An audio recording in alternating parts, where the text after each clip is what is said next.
Hello.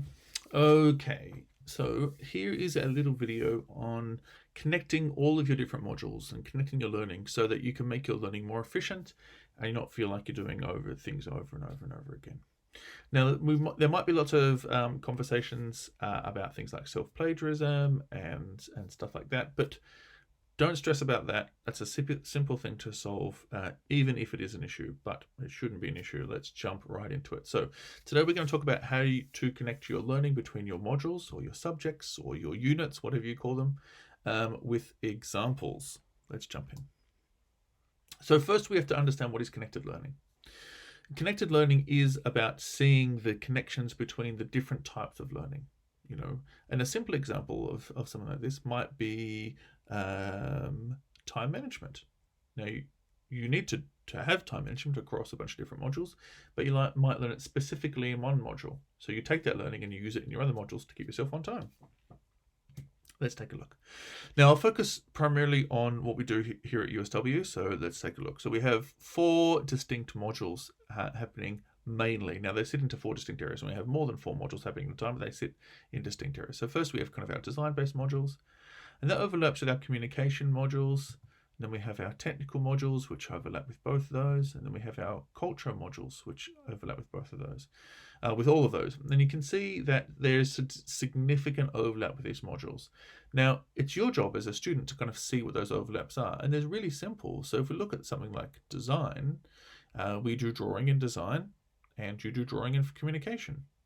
You do technical drawing in communication, and we do technical drawing in the technical modules. And in cultures, we might look at construction techniques, which would overlap with both communication and technical. And we might look at cultural representation of designers throughout history, and that would overlap with design. So it's simple to see, but it takes a bit of time for you to really sit down and actually map it out. So the thing that connects all of these would be something like a theme or a topic. Now, for the purposes of the examples we're going to talk about today, I'm going to look at the topic of sustainability, which is a hot topic at the moment in fashion, and also the topic that most of you will encounter at some point in your course. So how do we do this connected thinking malarkey? Well, very simply. So first we do a mind map, and that's really simple. So we map out, here's our modules, we've got them all here. Excellent. Now, what we do around these modules, and you can do it any different way you want, but this is just a way to visually kind of represent it, is you just throw as many words as you possibly can that connect to your learning. Here we go. Here's a bunch. So we have things like sewing and project management, persuasive arguments, contemporary theory, presentation skills, design process, visual language, research skills, historic research, systems thinking, like all these different kinds of words. Now, this is just a quick example. There's a million more that you could put down, but there's enough here. And then the easiest thing that I find is to go through each module individually and see, well, in this module, do I do, and then insert the word here. So in this module, do I do drawing? In this module, do I do historic research? In this module, do I learn project management? Do I learn technical drawing? Do I learn pattern cutting? Now, let's do that for these modules. So let's take a look at communications first. Bing. Okay, so just a really quick thing. Here are all the different things you might learn in a communications type module. Okay, now let's look at our next one. All right, here are all the different kinds of things I might learn in design module. And already we have some overlaps. So things like visual language, research skills, image analysis. Okay, critical thinking up there. All right, what's next? Let's look at technical. Great, there's a million things that overlap here. So aesthetic inspiration, we've got 3. So that's all the modules so far. Critical thinking, got a bunch. Okay, let's take a look at cultures. Right, well, we have a million there as well. So you can see there's lots and lots of overlap. Now from this image, what we do is to think, okay, well, now what do I do? You're right, good question. So from this image, we kind of start to peel some things back and go, okay, well, where are some inroads here? Now, we're not trying to kind of solve everything, but what we're going to do is trying to get some kind of key areas that we can see overlap. So I can see a few of them here, and there we go. So we're looking at things like technical process, contemporary theory, aesthetic inspiration, and consumer research. So they're kind of 4 key areas. Now, what I'm going to do now is jump onto Google and do a bit of quick research. Okay, so I've sped this up to make it easier for you to see, and I've looked at sustainable fashion, just really broad stroke stuff. And I'm moving through to try and get as much information as possible. Look at things like circular design. They're getting faster and faster. Looking at fashion waste. So I'm pulling out kind of keywords here. They're looking at zero waste. So zero waste fashion design now. Looking at some images. Okay, so they look kind of interesting. I like the kind of geometry of them. So I'll park that as a kind of interesting thing. Looking at contemporary fashion theory now. So what kind of theories are there about sustainability? So looking for some scholarly articles because I know they're going to be academically rigorous. What can I say? Okay, so what are the values and motivations for people looking at sustainable fashion? Like, oh, actually, maybe looking at ethics, which is something I haven't looked at, so I might just disappear back there and look at ethical fashion theory. Okay, what have I got going on? Okay, so looking at trends towards just use what you have. Okay, so this is an interesting kind of article which is basically saying that, well, there's no point in buying new clothes, so what I'm going to do. Then jumping into looking at like artists that look a bit similar to that zero waste pattern cutting stuff, looking at Mondrian, and then looking at what consumers want more ethical and sustainable fashion. So let's find an article that, oh, here we go. 18 to 24-year-olds, Gen Z, want more sustainable fashion. Let's take a look at the results of this survey. Bloody cookies.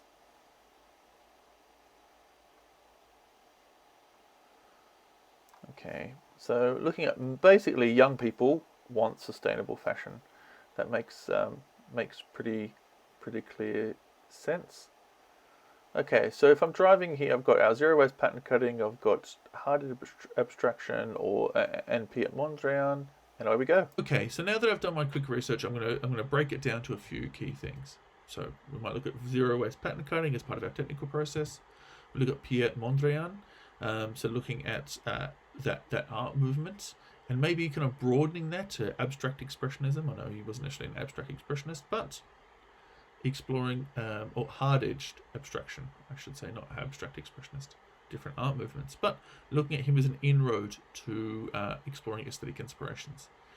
Okay, looking at ethical consumption and use as part of contemporary fashion theory or contemporary design theory, and then looking at consumer research, so looking at how young consumers prefer to buy based on values rather than price. So let's go from there. Let's see what else we have. Where to now? Good question. So let's kind of connect those two together. So we might be able to kind of connect those ideas because they're the kind of visual ones. Zero waste pattern cutting and Pierre Mondrian, so do a bit more research on those. And then let's connect these two together, looking at ethical consumption and kind of younger consumers. Where do we go? Well, here. Now what? Now what do we do? Let's start the process. Now remember, this is the beginning of the process. We're not anywhere close to the end, and we're probably even super close to the beginning. It's just going to give us a clearer picture of where we need to travel.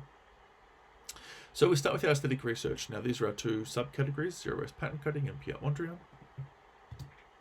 So this is some Mondrian's work from 1920. It's pretty cool, nice and geometric. I quite like it. And let's look at some of those kind of geometric art movements. Now, remember, this is because we did our Googling earlier, and we Googled zero waste pattern cutting. We got some kind of geometry, and we thought, okay, well, let's connect that to aesthetic inspiration. So we kind of Googled some things, and this is the kind of stuff we came up with. Then this led me to looking at a contemporary artist who uses hard abstraction. So this is kind of exciting. It's an artist called Jodie Cunningham, and this is some of the recent stuff she's doing. An Australian artist, very exciting. I'd recommend you follow her on Instagram. Then looking at, this is a New Zealand fashion designer called Holly McQuillan, exploring zero waste pattern cutting. That looks very similar to what we see here and what we see here. Okay, so we can draw parallels between the three of them, that they're kind of 2D geometric representations, and we can see here that McQuillan's gone into 3D by cutting some of these garments out. So this is like the initial lay plan and then connecting those things. That's pretty exciting.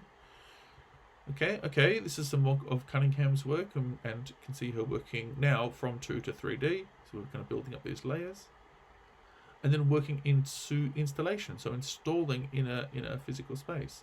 So actually, from an aesthetic perspective, we've got lots to work with here. Great. Okay, what's next? Okay, so we're going to look at some conceptual research. So remember the two things we connected together were ethical consumption and use and value-driven purchasing. Now, with focus on young consumers. So once we use those as a starting point, now remember what we're trying to do is just connect all the learning that we do.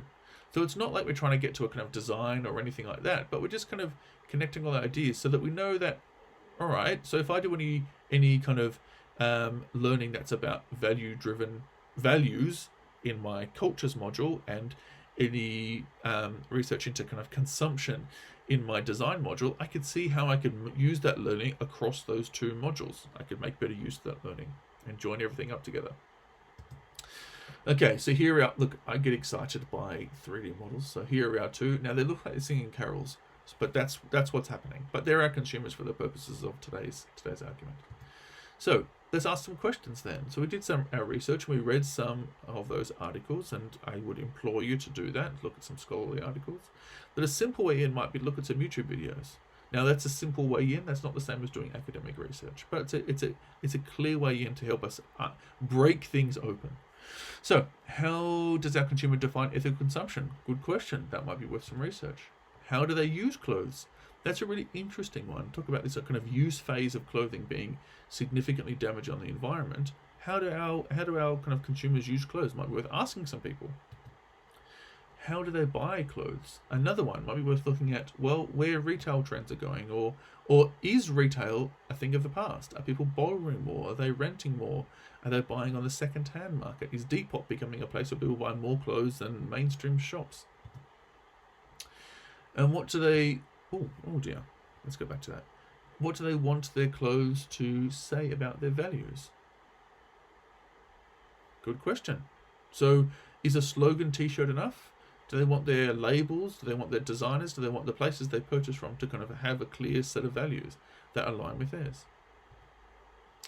Okay, so now we've looked at kind of conceptual research. We're going to jump into our technical research. So before we looked at our aesthetic inspiration, we explored zero-waste pattern cutting. Now, of course, that's just not a visual thing, it's also a technical thing. So we could explore some technical things. And when we looked at the idea of use and using clothes, you know, we might uncover that we need to kind of find fabrics that last longer. So we've got our hard-wearing fabrics there, but also connecting those things together might be that notion of like people repairing their own clothes. Now that's about values, really, isn't it? It's about demonstrating to the world that you're communicating, that you can repair, that you value those old things, and it says stuff about you as a person, that you're not about kind of new and shiny, that you're about kind of real and authentic, perhaps. So this is some more work by Holly McQuillan for Make Use, and this is a piece of zero-waste pattern cutting, which is quite beautiful, really. It looks more like an abstract painting than it does a pattern piece, and we can see here it's a crop top, and it sits really well on the body, and it's a very simple thing to do. We've got our kind of neckline here, and we've got different necklines, so depending on how tight you want. And then of course we've got this will be our shoulder seam that run across the back of the body there like that. And then this is our hem at the front. So some really interesting approaches to pattern cutting, really. And this is another one. This is by a designer called Timo Rissanen, who's from Finland. And we can see here that this looks very much like those Mondrian paintings, but with the color removed. So could we explore this in a way that maybe we do it in white, we do it in color, we could create an image, but it's a nice little kind of geometric approach, isn't it? This is called the Endurance Shirt, and it's a piece of zero-waste pattern cutting. And then we look at like kind of visible repair cultures, and shishiko is a Japanese technique of visible repair, and basically it's embroidery, but with repair, and making kind of something that's broken a bit more valuable by making it unique and making it visually interesting. So you can see we've just done a whole bunch of research to connect all of our ideas together and all of our modules together.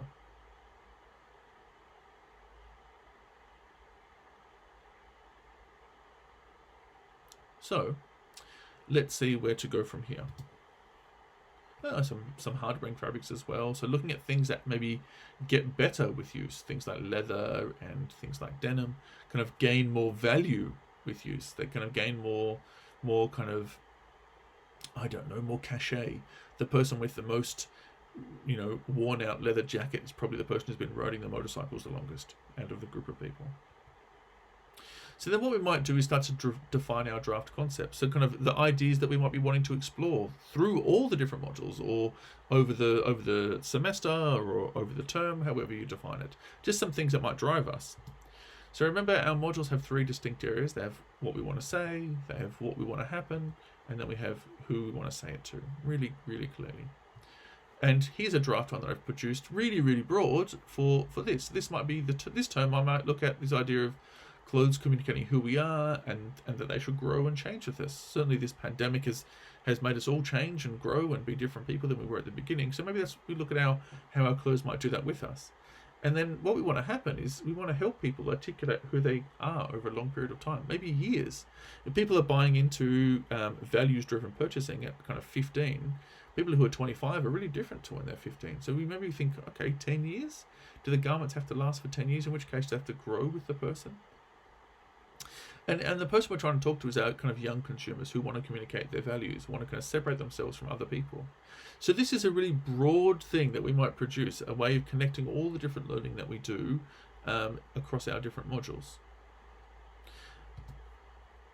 And these are all inspired by the research we've done. Visually inspired by Mondrian, technically informed by zero-waste pattern cutting, technically informed by visible repair, technically informed by long-lasting fabrics, conceptually informed into our research into fashion ethics and consumption, and connected through all that stuff. And it's a kind of really simple way to look at it and say, okay, yeah, I can see how I can make connections from lots of different subject areas to connect to kind of something that makes me excited. So this is about you as a student. This kind of concept is about you as a student, not about assessment. It's about, okay, what is it you want to do? What do you want to get out of the term? Or what do you want to get out of the semester or year or course? Thank you so much for watching. Please follow us on Instagram. That's always nice. Reach out and say hi. And cheers.